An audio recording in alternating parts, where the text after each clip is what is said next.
인도의 미취학 아동들도 우리처럼 구구단을 외우잖아요. 근데 구구단을 100단까지 외워요. 많은 분들이 인도에 이렇게 우수한 인력이 많고 인도가 미래지향적인 곳이니까 인도에 현지 투자를 좀 해서 새로운 성과를 내보자 이렇게 생각하실 수가 있는데, 여기서 인도에 투자하라는 얘기는 인도를 가면 안 됩니다. 크게 두 가지 의미로 나눠서 생각하셔야 되고 그거에 따라서 구분해서 투자하셔야 되는데, 가장 우수한 사람들은 이걸 기억하셔야 되고 그때그때 잘 옮겨가시길 권고드립니다.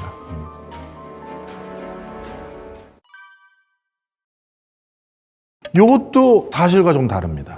사실 인구경제학자들, 인구를 중심으로 경제를 조망하는 학자들 입장에서는 인도가 세계 인구 1등이 된 지가 꽤 됐어요. 자, 이게 좀 설명을 드릴게요. 이게 중국과 인도가 인구 센서스 조사를 하는 방식과 목적이 좀 달라요. 중국 같은 경우는 본인이 전 세계에서 가장 매력적인 시장이라는 걸 전 세계 많은 투자자들과 글로벌 기업들에게 알리고 싶어서 어떻게 하느냐? 인구 센서스 조사를 과잉 계측하려고 해요. 세계에서 인구 제일 많은 나라, 우리가 세계에서 제일 소비시장이 큰 나라, 그렇죠. 그걸 가지고 가장 매력적으로 보이려고 인구 센서스를 약간 부풀린다라는 여러 가지 의혹들이 있어요. 굉장히 설득력 있는. 그 다음에 인도는 어떻게 되느냐? 인도는 인구 센서스 조사하는 방식이 중국과 다른데요. 제도가 어떻게 되냐면 인도는 아버지, 어머니가 모두 확인되지 않은 애는 올려주지 않아요. 그래서 인도는 주민등록이 없는 애들이 많아요. 그게 이제 관리 차원에서 부모가 확인이 안 되면 얘는 국가에서 관리해주지 않아. 예, 그러면서 빨리 얘 부모가 누군지를 우리한테 확인을 시켜줘야 얘 등록해주니까 어떻게 보면 좀 사회를 체계를 잡아가려는 그 목적으로 사용하거든요. 그런데 인도는 아직까지 그렇게 그 부모가 확인되지 않는 아이나 아예 등록을 안 한 사람들이 꽤 많거든요. 그러다 보니까 실질적으로 인도 인구의 숫자는 인구 센서스 조사한 것보다 훨씬 많을 거다라는 게 저희들이 옛날부터 가지고 있었던 심증이었어요. 그러니 이게 뒤늦게 공식적으로까지 이렇게 되니 이제 확실히 역전된 거죠. 실제로는 무슨 억 단위까지 차이가 나요? 그럼요. 충분히 가능합니다. 예, 인도는 지금 인도도 정글같이 오지 같은 데가 있거든요. 거기는 누가 사는지도 몰라요. 예, 소소한도 못 가는, 코브라에 물려서 돌아오는. 네, 인구가 2등이 됐다라는 것 자체보다도 인구가 2등이 될 만큼 인구가 안 는다는 거. 다시 말하면 중국도 이미 저출산 고령화의 흐름을 타고 있다는 거예요. 그래서 중국에 대해서 우리가 이렇게 표현을 많이 하는데, 부자가 되기 전에 늙어버린 나라. 한국은 이제 나름 부자가 됐어요. 그래서 우리가 부자가 됐는데 이제 늙어버리기 시작했죠. 예, 우리는 그래서 이 부자가 된 상황에서 늙어버리는 이 기간이 10년간 될지 20년간 될지 30년간 될지, 어떻게 보면 인구적인 측면에서는 지금이 우리나라의 가장 전성기인데, 이 전성기가 이제 꽃은 시들기 전에 가장 만개하잖아요. 반도체 최강국, 전기자동차의 전 세계 2등 회사, 미국에서 두 번째로 많이 팔리니까 뭐 이런 여러 가지 타이틀을 가지고 있는데, 이 만개한 꽃이 얼마나 천천히 지느냐, 아니면 조금 더 만개할 수 있느냐, 이거예요. 근데 중국은 국민소득이 이제 10,000불 좀 왔다 갔다 넘어가기 시작한 이 와중에 지기 시작한 거죠. 그래서 중국은 부자가 되기 전에 늙어버렸고, 그래서 벌써 중진국 함정에 빠진 게 아니냐라는 얘기가 나오는 그 대목이 중요한 겁니다.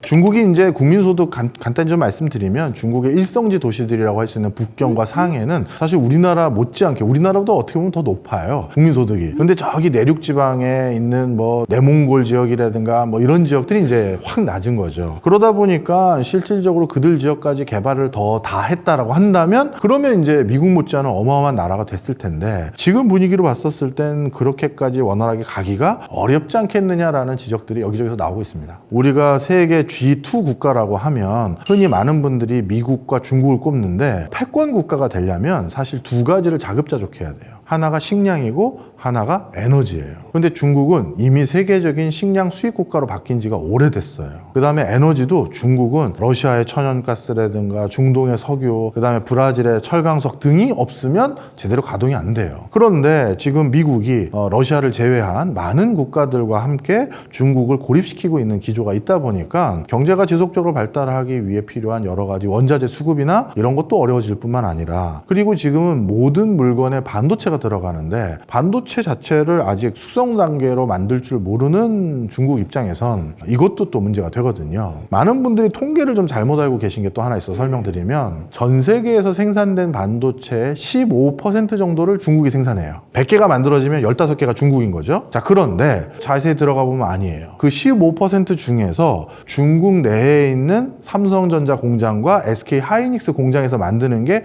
9%가량이에요. 왜냐면 중국 현지 법인에서 만든 거니까. 그래서 실질적으로 완벽하게 순수 중국 국가에서 만든, 그냥 국내 기업이 만드는 반도체는 6%밖에 안 돼요. 그런데 전 세계에서 중국이 반도체를 쓰는 비중이 얼마냐? 전 세계 반도체 2개 중에 하나는 중국이 쓰거든요. 50% 소비예요. 그 50% 소비하는 나라에서 6% 자체 생산하는 걸로는 수급이 안 되죠. 그러다 보니까 이런 여러 가지 맥락에서 중국의 산업 발전이 발목을 잡을 가능성이 많다. 인도가, 저도 인도 출장만 한 10번 넘게 갔었는데요. 분위기가 바뀌어가고 있어요. 10년이 넘었네요. 초창기 갔을 때. 그때만 가더라도 인도는 쉽지 않다 생각을 했던 게, 우리가 외부에서는 인도, 중국 이렇게 비교하지만 인도는 한 나라가 아니었어요. 각 지자체마다 언어 다 다르고 그 지자체 안에서도 또 언어가 다 달라요. 그래서 인도인들 사람끼리 통역을 둬야 소통이 될 정도고, 국가 공용어만 한 16개인가 이렇게 되고요. 100개가 넘어요. 방언 뭐 이런 거 다 합치면. 그러다 보니까 언어적인 것도 그렇고 문화적인 것도 그렇고, 인도는 각 지방마다 지방자치단체가 거의 한 독립국가처럼 돼 있어요. 그러다 보니까 중앙정부에서 이렇게 해라라고 해서 걔네가 말을 듣는 게 아니에요. 우리는 몰라, 중앙하고 네가 얘기했지 우리한테 왜 그래, 이럴 수도 있어요. 얼마나 지방자치단체가 잘 돼 있는지 단적으로 말씀드릴 수 있는 게, 인도의 한 지자체는 선거로 다수당이 된 정당이 공산당이에요. 인도 안에 정당이 여러 개 있는데 그 중에 공산당이 있어요. 네, 그래서 그 지자체를 가보면 그 지자체 옆에 성당 같은 어떤 이런 종교 사원 같은 게 있잖아요. 그 종교 사원 옆에 벽에 포스터에 김정은 포스터가 붙어 있어요.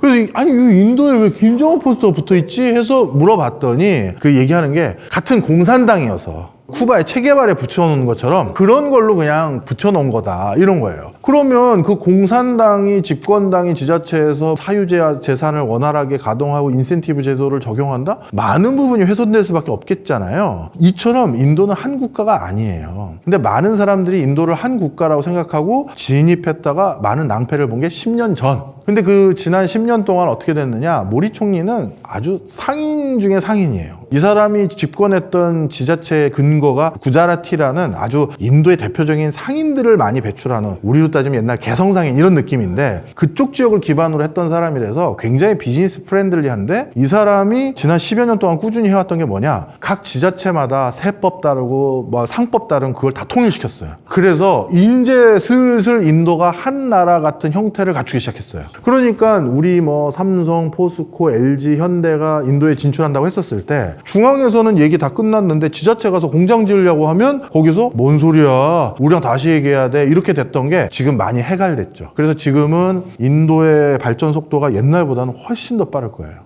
민주주의가 가장 발달한 나라가 사실은 인도거든요. 인도는 선거하는데 한 달이 걸려요. 표를 다 모아와야 되잖아요. 저 오지에 있는 사람들까지. 그래서 한 달이 선거고, 그 선거를 일종의 축제처럼 여겨요. 자신들의 또 지도자를 뽑는다, 대표를 뽑는다. 그러다 보니까 뭐 진짜 민주주의만큼은 확실히 발달한 나라죠. 인도가 사실 또 그걸 잘 알죠. 본인들이 이제 가장 전 세계에서 매력적인 시장이 됐구나. 그럼 인도 입장에서 뭘 하겠어요? 좋아, 우리가 물건 사줄 수 있는 사람들이 이렇게 많아지는데, 그러면 니네 공장 여기서 지어. 여기서 지어서 우리 고용 창출하고 일자리 생산에 기여하면 그럼 니네 물건 사줄게. 니네 나라에서 만든 거 배에 싣고 와서 사는 건 안 받아. 우리나라 내부에 공장 지어서 여기서 지어. 여기서 만들고. 이렇게 할 가능성이 많겠죠. 그러면 우리가 한동안 중국 비즈니스 하려고 중국에 공장 지었던 것처럼 인도 비즈니스 하려면 또 가야 되는 이런 상황들이 연출이 이미 됐고 더 그렇게 될 거예요. 예.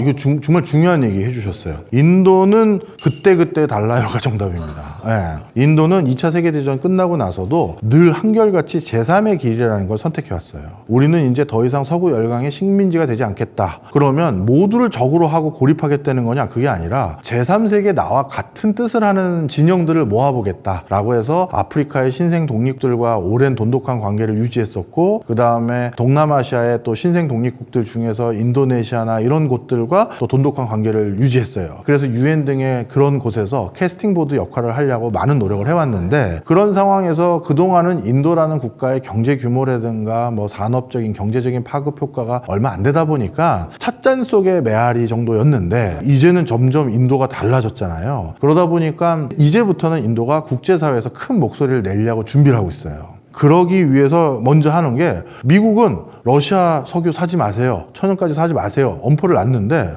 인도가 한마디 했죠. 무슨 소리야? 싸던데. 그래서 가격이 싸졌다고 더 샀어요.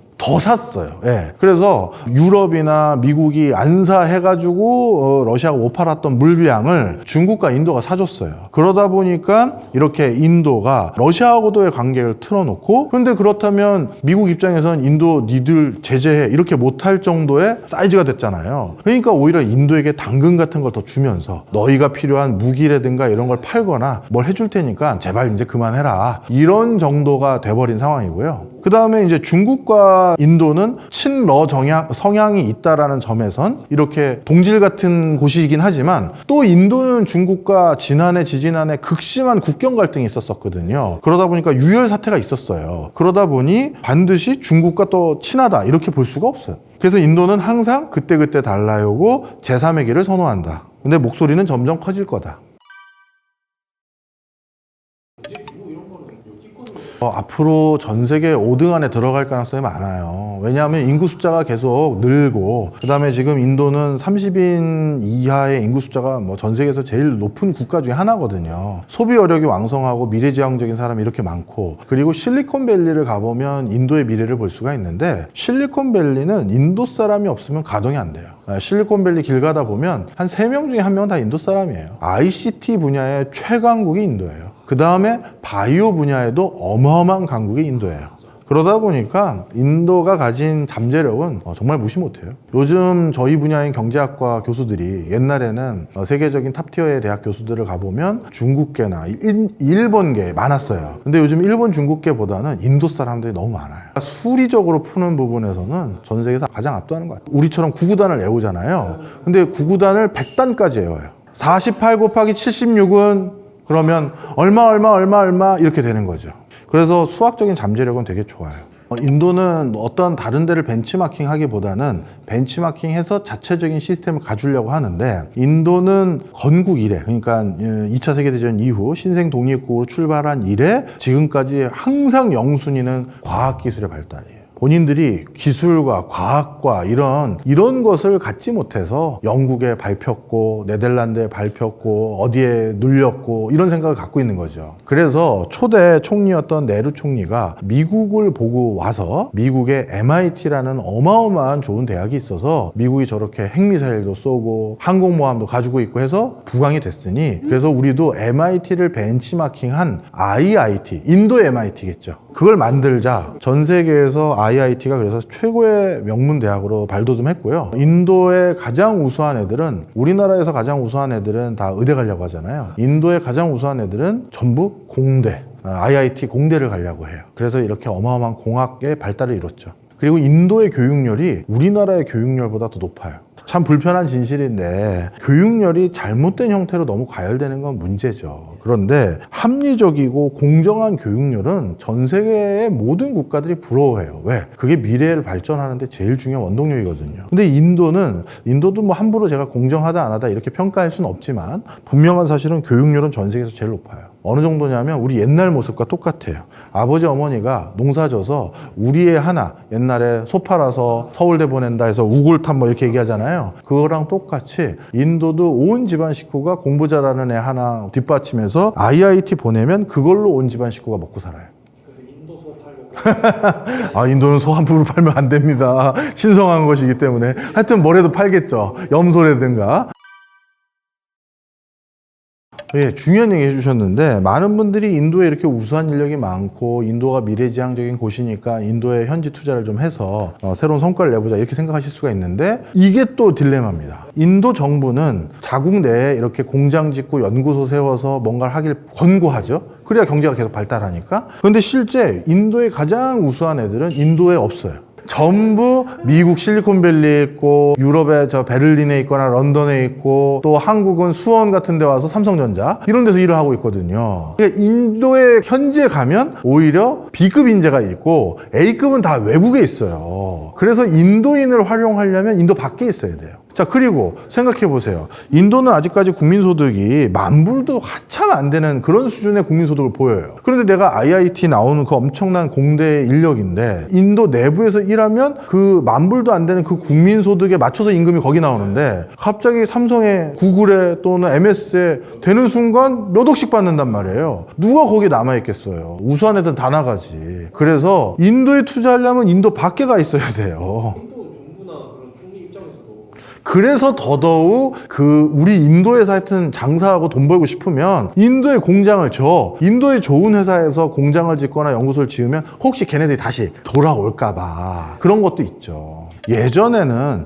인도 하면 철강 회사를 먼저 꼽았었거든요. 근데 이제는 자동차, IT, 바이오 이런 회사들을 꼽아야 될 것 같아요. 자동차만 하더라도 우리 제이기어나 랜드로버가 이제 인도 회사가 됐잖아요. 인도가 사갔어요. 그래서 이런 것들을 바탕으로 이제 치고 나갈 준비를 하고 있고, 우리 뭐 지금은 이제 인도에서도 이건 의미 없다라고 생각해서 더 좋은 브랜드 살려고 하지만 대우전자 같은 경우도 인도에 팔려갔고 뭐 이런 것처럼 인도가 세계적인 브랜드들을 많이 사오고 있는 상황이긴 합니다. 그런데 아직까지 전 세계에서 무슨 재계 서열로 최상위권에 있는 것은 철강 회사라든가 아직 전통 부분에 머물러 있지만 향후 한 20, 30년 지나고 나면은 많이 판도가 바뀌었을 것 같아요. 세계에서 제일 큰 뭐 부자 뭐 하면 인도 사람들 꼽는데 인도가 그 여러 군수한 철강 회사들 다 인수해서 또 이렇게 인도처럼 단기간에 급 발전하는 나라들은 철강 수요가 늘거든요. 그래서 그거 납품하기 위한 회사들이 만들어져서 또 큰 부자가 된 사람들이 있죠. 이렇게 생각하셔야 됩니다. 인도도 결국 인재 발전을 시작하는 곳이라면 우리가 발전 초창기 때, 중국이 발전 초창기 때 했던 그 경로를 그대로 따라가겠죠. 거기서 부동산 가격 폭등할 거고, 건설 붐이 있을 거고, SOC 붐이 있을 거고, 그 과정에서 아까 말씀드린 것처럼 철강 수요 늘어날 거고, 인도 내부에서 국민소득 늘어가니까 자동차 수요 늘어날 거고, 그 과정 거치면서 궁극적으로 인도 내부의 자체 브랜드들이 하나씩 두 개씩 커져 갈 거고, 그게 IT 기업도 있고 정보통신 기업도 있고 뭐 이렇게 일어나겠죠. 그런 경로 과정에서 우리가 좋은 회사들을 잘 찾아서 투자하는 게 제일 적합하겠죠. 인도가 점점 부상하고 있습니다. 그러다 보니까 인도에 투자하라는 얘기가 여기저기서 높아지고 있는데요. 여기서 인도에 투자하라는 얘기는 크게 두 가지 의미로 나눠서 생각하셔야 되고 그거에 따라서 구분해서 투자하셔야 되는데, 인도의 고급 인재와 인도의 우수한 기술력에 투자하라는 것은 인도를 가면 안 됩니다. 가장 우수한 사람들은 인도 밖에 있다. 이걸 기억하셔야 되고, 인도에 투자하라는 또 다른 의미는 인도가 이제 중국처럼 급성장할 것이니 거기에 투자하라는 의미는 우리나라의 발전상, 중국의 발전상을 반추해 보시고, 그렇다면 앞으로 인도 내에서 가장 붐업이 일어날 산업군이 무엇인지를 발맞춰서 그때그때 잘 옮겨가시길 권고드립니다.